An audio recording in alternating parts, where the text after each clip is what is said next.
Laymen's evangelical fellowship స్థాపకులు ఎన్ దానియేల్ గారు 1956వ సంవత్సరం మే 9వ తేదీన చేసిన ప్రసంగము.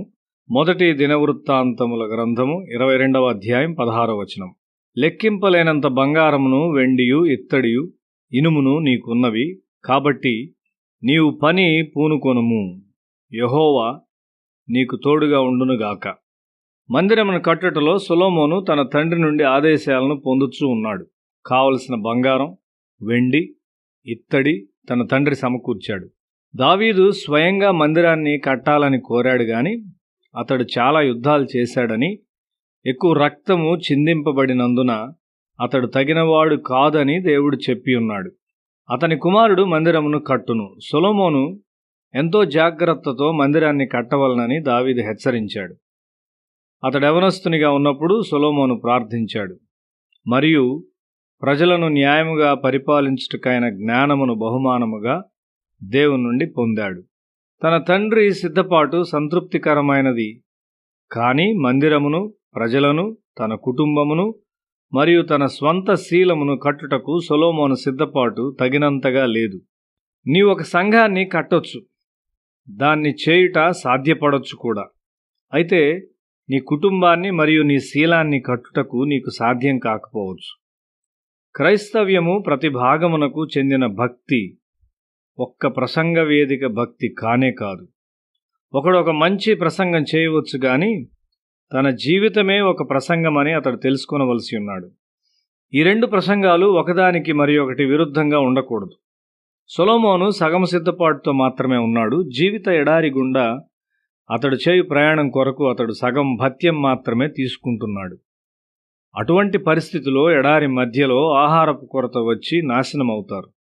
దేశాన్ని మరియు తన కుటుంబాన్ని కట్టు పనికైన ఆత్మీయ అవసరతకు తగినంతగా సొలొమోను లేడు. మన రిట్రీట్ త్వరలో ప్రారంభం కానున్నది. మా యొద్ద డబ్బు లేనందున నేను సంతోషించున్నాను. గత రిట్రీటుల్లో అట్లే ఉండింది. రిట్రీట్లో పాల్గొని వారందరినీ పోషించుటకు చాలినంత డబ్బు ఉన్నట్లయితే బాగా సిద్ధపడినాము అను భావన కలిగి ఉండవచ్చు. అయితే మనం ఇప్పుడు అవసరతలో ఉన్నాము అను భావన కలిగి ఉన్నాము. ఆత్మీయాహారము మరియు శరీరాహారం కొరకు మనము పూర్తిగా దేవుని మీద ఆధారపడి ఉన్నాము. ప్రజలకు క్రమంగా ఆహారం ఇవ్వకుండా దేవుడెన్నడూ తృప్తి చెందడు. సంఘములోని చెడు కార్యకలాపములకు వ్యతిరేకంగా చాలా కష్టంగా పోరాడే ఒక సహవాసాన్ని మనం కట్టవలసి ఉన్నాము. దీనికి మనము సిద్ధపడి ఉన్నామా? అసంతృప్తికరమైన సిద్ధపాటుతో మనము దీన్ని ప్రయత్నించరాదు. త్వరలోనే ప్రజలు మనకు వ్యతిరేకంగా తిరుగుబాటు చేస్తారు. వారు స్వస్థత కోరుచున్నారు. వారి యవనస్తులు మంచిగా జీవించాలని వారు ఇష్టపడతారు.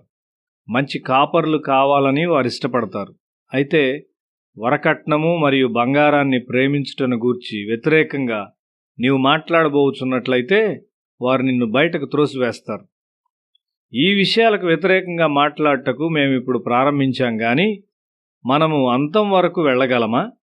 దక్షిణ భారతదేశంలో ప్రజలు డబ్బు, విద్యను మాత్రమే కోరుచుంటారు. నగల మీద స్త్రీలకు పిచ్చి ప్రేమ ఉంటున్నది. ఒక రకమైన ఉద్యమమును మనం అనుభవించున్నాము గాని ఈ చెడ్డవాటిని రూపుమాపునంత మట్టుకు కాదు. మనము సగం భత్యము తీసుకుంటున్నామా? ఐగుప్తు దేశములో ఇశ్రాయేలు జనాంగమునకు దేవుని ధర్మశాస్త్రమును తెచ్చి మోషే వారికి బోధించినట్లయితే ఆ బానిసత్వ దేశంలో వారు దానికి విధేయత చూపి ఉండేవారా? లేదు. దేవుని ధర్మశాస్త్రమునకు విధేయత చూపుటకు ముందు వారు విడుదల నొందవలసి ఉన్నారు. విడుదల నొందినప్పటికీ ఐగుప్తు బానిసత్వ భారములను వారు తరచుగా మర్చిపోయినను ఐగుప్తుకు చెందిన శరీరిచ్ఛలను గుర్తుకు తెచ్చుకొనుచున్నారు. దక్షిణ భారతదేశ క్రైస్తవులు దేవునికి చెందని సాంప్రదాయములకు బానిసలుగా ఉన్నారు. ఇక్కడ దేవుని మందిరమును కట్టుటకు మనం ఆత్మీయంగా సిద్ధపడి ఉన్నామా?